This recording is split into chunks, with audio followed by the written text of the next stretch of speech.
Does endometriosis affect your ability to get pregnant?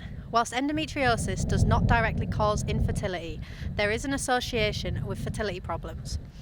It is suggested this may be due to the disease distorting the reproductive organs. For many, it can be frustrating, and for one woman, Lorraine, her struggles with endometriosis led to multiple miscarriages and an inability to conceive. There's been quite a lot of anger, because I think if a doctor had taken me more seriously when I was younger, there could have been certain things done to improve my life and help with my symptoms as I was growing up. And I maybe wouldn't have been at the age of 40 and not able to have children. Throughout my life I've had 3 miscarriages, all been with different partners, sort of in my early 20s, late 20s and early 30s.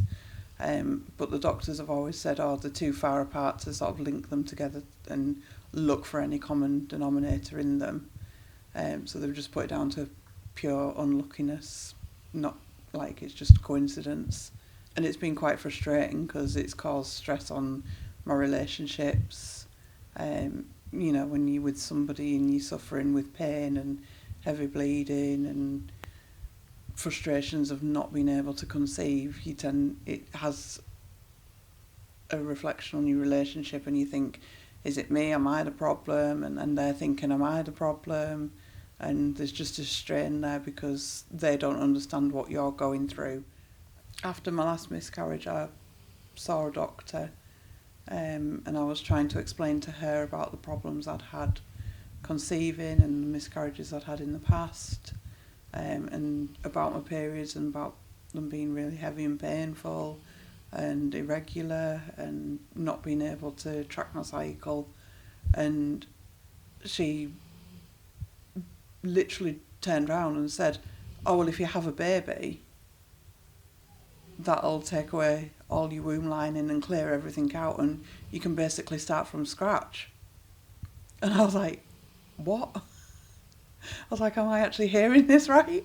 And that was from a female doctor. People do try and relate from their own experiences, but you just find half of the time it's nothing like what you're going through.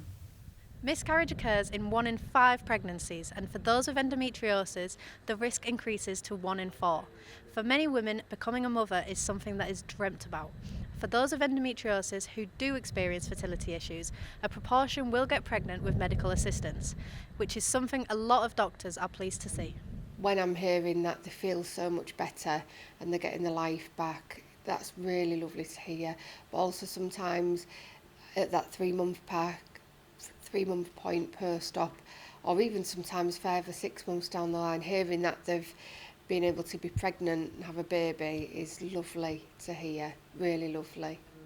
The women that go on and get pregnant, that are trying to get have been trying to get pregnant for years and then suddenly get pregnant either spontaneously or through IVF, I think is amazing. A positive outcome is a patient who comes to see you with a smile on their face after their operation. From that point of view, from a fertility doctor, patients that get pregnant and ultimately go on to have a successful pregnancy is a good outcome for me. But ultimately the outcome is that the patients can get on with their lives. The pain of a miscarriage is beyond all else. While there is an association between infertility and endometriosis, sadly, due to a lack of research, the cause has not been fully established.